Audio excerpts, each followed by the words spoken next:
Hello दोस्तों, आज इस वीडियो में हम बात करेंगे ईबीएम के बारे में, जिसे हम कहते हैं इलेक्ट्रॉन बीम मशीनिंग। इस वीडियो में हम डिटेल से बात करेंगे ईबीएम क्या होता है, इसका वर्किंग प्रिंसिपल क्या होता है, इसकी कंस्ट्रक्शन क्या है, वर्किंग प्रिंसिपल, एडवांटेज, डिसएडवांटेज और एप्लीकेशन के बारे में। तो पहले मैं बात कर लेता हूँ कि हम इसमें क्या क्या डिस्कस करेंगे। ईबीएम हमारा इलेक्ट्रॉन बीम मशीनिंग होता है जैसे कि, तो इसमें बात करेंगे पहले इसके प्रिंसिपल के बारे में, इसके प्रिंसिपल के बारे में, इसका कंस्ट्रक्शन कैसे होता है,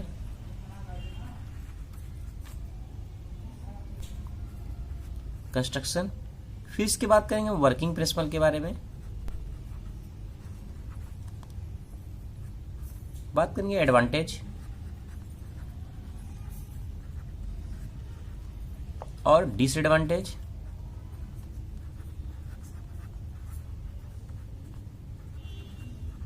और हम बात करेंगे लास्ट इसके एप्लीकेशन के बारे में। इस वीडियो में हम इतने सारे पॉइंट दोस्तों ईबीएम के बारे में डिस्कस करेंगे। तो आइए हम लोग स्टार्ट करते हैं। पहले मैं बात करता हूं ईबीएम की। ईबीएम का जैसा कि हमारा फुल फॉर्म होता है इलेक्ट्रॉन बीम मशीनिंग। इसको हम इलेक्ट्रॉन बीम मशीनिंग क्यों कहते हैं? क्योंकि जो भी हम इसमें मशीनिंग प्रोसेस करते हैं वो हम किसकी हेल्प से करते हैं? इलेक्ट्रॉन की। और इलेक्ट्रॉन को हम कैसे करते हैं? बीम बना के। जो हमारा इलेक्ट्रॉन बीम बना के हमारे किसी वर्क पीस में जाता है, उसको स्ट्राइक कर देता है, तो क्या हो जाता है, जो हमारा मटेरियल होता है वो वहां से रिमूव होने लगता है। यानी कहने का मतलब हमारा जो मटेरियल है वो मशीनिंग कंडीशन में आ जाता है। तो आइए देखते हैं। फर्स्ट में बात करता हूं इसके प्रिंसिपल के बारे में कि इसका प्रिंसिपल क्या होता है।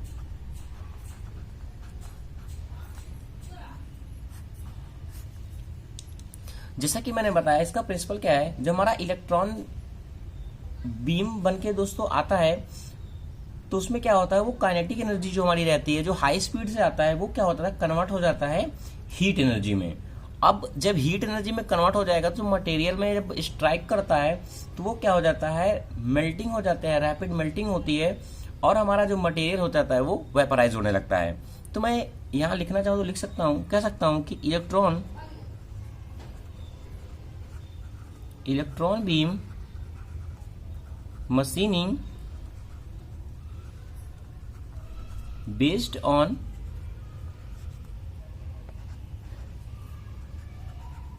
the principle that the kinetic energy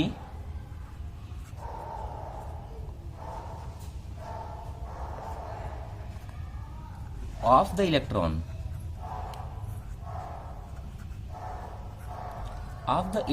is converted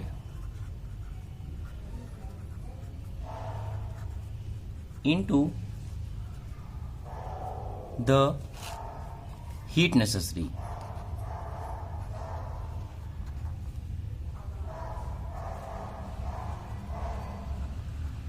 तो क्या हो जाता है दोस्तों, वो जितनी भी हमें हीट चाहिए होता है उसमें क्या हो जाता है, हमारा जो काइनेटिक एनर्जी होती है वो हीट एनर्जी में कन्वर्ट हो जाती है, चेंज हो जाती है। Necessary for the rapid melting and vaporization of any material।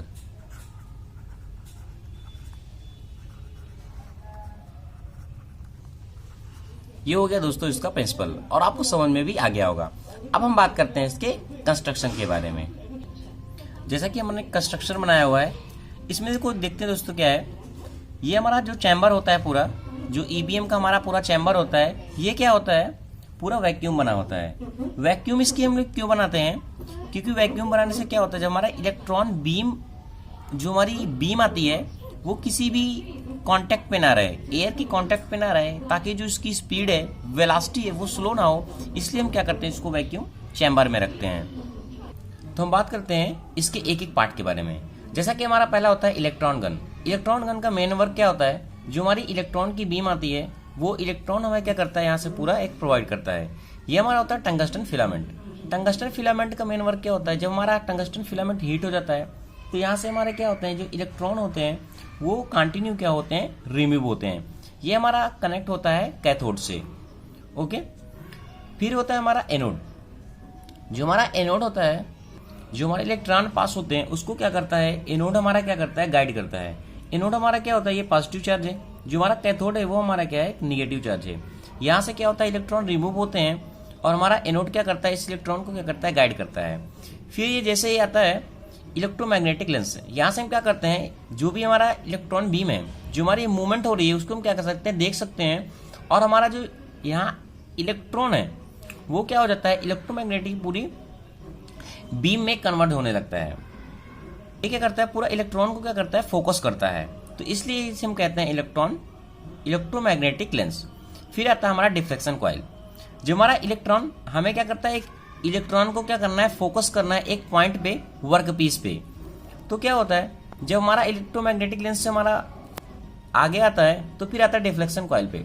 Deflection coil क्या करती है, जितनी भी हमारी लाइट आती है, इलेक्ट्रॉन बीम आती है, उसको क्या करता है, एक वर्क पीस पे क्या करता है, जो हमारी डिफ्लेक्शन कॉइल रहती है पूरे उसको कन्वर्ट करता है एक ही पॉइंट पे, वर्क पीस पे, जिससे हमारा क्या हो, मशीनिंग प्रोसेस क्या हो, इजिली हो जाए। तो ये हो गए दोस्तों इसके वर्किंग प्रिंसिपल में, इसका कंस्ट्रक्शन था और कैसा इसका वर्किंग प्रिंसिपल था। आइए 2-4 पॉइंट में लिख देता हूँ, क्योंकि आपको अगर नोट्स बनाना है, ये एग्जाम देना है, एग्जाम पॉइंट ऑफ व्यू से, तो आपको ईजी हो जाए। और आपसे दोस्तों रिक्वेस्ट है, अगर आपको वीडियो अच्छा लग रहा है तो प्लीज़ लाइक, शेयर और कमेंट करना ना भूलें। पहले मैं लिख देता हूं जो इसको 3 इंपॉर्टेंट कंपोनेंट है। पहला हमारा क्या है, कैथोड। कैथोड का मेन वर्क क्या होता है, जो हमारा हॉट टंगस्टन फिलामेंट होती है, इसका टेम्परेचर हमारा 250 डिग्री सेल्सियस होता है, वो हाई निगेटिव पोटेंशियल इलेक्ट्रॉन को क्या करते हैं, इमिट करती है। तो मैं लिख सकता हूं, it is a hot tungsten filament. Tungsten filament whose temperature is 2500 degree Celsius. और क्या होता है, ये हाई निगेटिव पोटेंशियल इलेक्ट्रॉन को क्या करता है, इमिट करता है, are emitted, okay, emitted from it. अब हम बात करते हैं एनोड की। एनोड का मेन वर्क क्या होता है, जो हमारे हाई पॉजिटिव चार्ज होते हैं, it has a positive charge that's why. जो हमारे हाई स्पीड होते हैं, हाई स्पीड इलेक्ट्रॉन पास होते हैं इससे, ओके। तो कह सकता हूं मैं, हाई स्पीड इलेक्ट्रॉन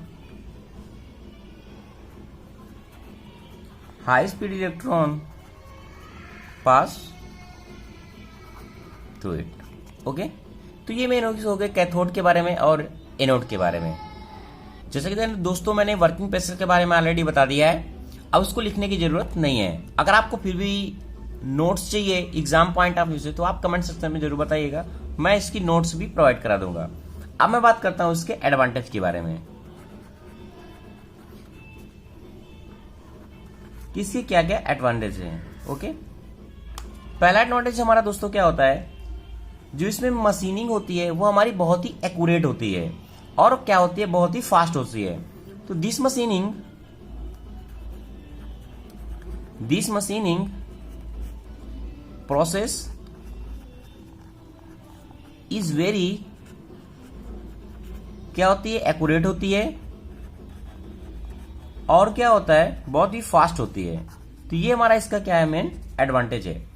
और जो हमारे इसमें रेट होता है, ड्रिलिंग रेट, कहने का मतलब जो हाई स्पीड से हमारा इलेक्ट्रॉन स्ट्राइक करता है वर्क पीस पे, तो जो हमारा मटेरियल वेपराइज होता है, रिमूव होता है, तो अगर हमें ड्रिलिंग प्रोसेस करनी है तो इसमें हाई ड्रिलिंग प्रोसेस होती है, इसका रेट जो होता है बहुत ही हाई होता है। तो हम कह सकते हैं इट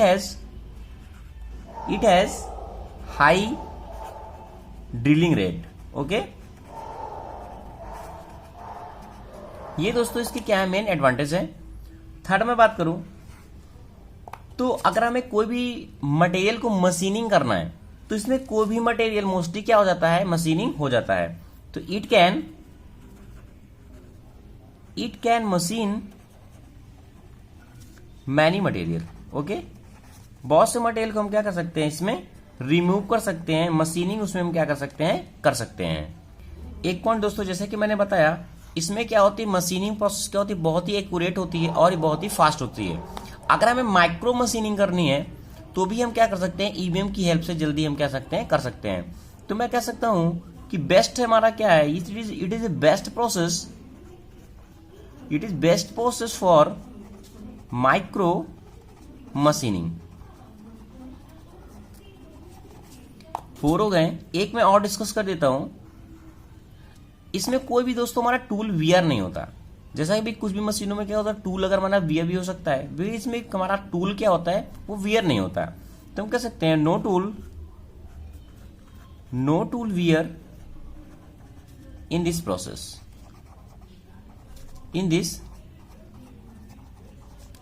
ओके। तो ये दोस्तों हो गए कुछ मेन एडवांटेज। अब हम बात करते हैं इसके डिसएडवांटेज की। अगर हम बात करें इसके डिसएडवांटेज की, तो हमारा जो इसका पहला डिसएडवांटेज क्या होता है कि जो हमें वेलोसिटी, हम काइनेटिक एनर्जी को हीट एनर्जी में चेंज करते हैं, तो जो हमारी एनर्जी का कंजम्पशन होता है वो बहुत ही ज्यादा होता है। तो हम कह सकते हैं कि it has high energy consumption. Okay, और क्या होता है, इसके लिए हमें दोस्तों स्किल लेबर की जरूरत होती है। तो नीड्स स्किल लेबर, क्या होता है, स्किल लेबर की हमारी जरूरत होती है। ये हमारा जो प्रोसेस होता है बहुत ही एक्सपेंसिव होता है। ये हमारा क्या है, एक्सपेंसिव प्रोसेस है, एक्सपेंसिव प्रोसेस। ओके, और जो दोस्तों ये हमारी मशीनिंग प्रोसेस होती है वो हार्मफुल भी होती है, क्योंकि एक्सरेज में क्या हो जाती है, हमारी प्रोड्यूस होती है। तो हम कह सकते हैं एक्सरे, जो हमारी एक्सरेज होती हैं, are produced in this process, okay, which are harmful for health, जो हमारे हेल्थ को क्या कर सकती है, हार्मफुल करती है। ओके, ये हो गया। लास्ट प्रोसेस क्या है, जो हमारी इसकी फिनिशिंग होती है वो बहुत ही गुड नहीं होती। ओके, कह सकते हैं हम कि good surface finish is not got in this process।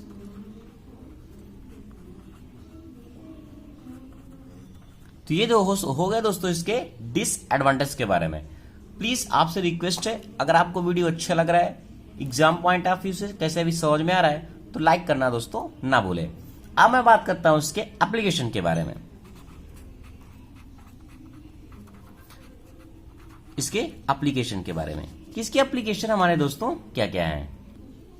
इसका पहला एप्लीकेशन दोस्तों हम क्या लिख सकते हैं कि अगर हमें ड्रिलिंग करनी है कोई भी बहुत ही स्मॉल होल को, तो हम क्या कर सकते हैं, इसका यूज करते हैं। तो हम कह सकते हैं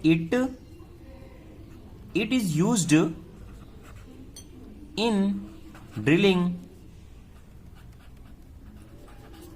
small whole with accuracy.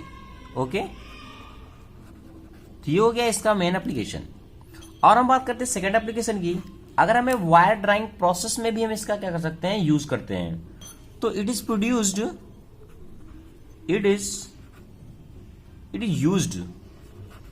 Used to produced, क्या कर सकते हैं, जो हम वायर ड्राइंग प्रोसेस करते हैं। अगर आपने मेरा वायर ड्राइंग का वीडियो नहीं देखा है डाइस का, तो जरूर देख ले, इसके ऊपर भी मैंने डिटेल से वीडियो बनाया हुआ है। अब हम लास्ट बात करते हैं एक और एप्लीकेशन की, जो हमारे न्यूक्लियर रिएक्टर होते हैं या फिर हमारे रोटर होती हैं, एयरक्राफ्ट इंजन होते हैं, जब उनको हमें ड्रिल करना होता है उनके ऑफिस को, गैस ऑफिस को, तो भी हम क्या कर सकते हैं, इसका यूज करते हैं। तो it is used in nuclear reactor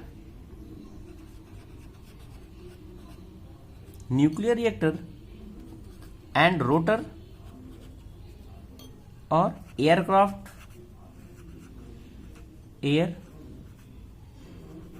जो हमारे एयरक्राफ्ट इंजन होते हैं,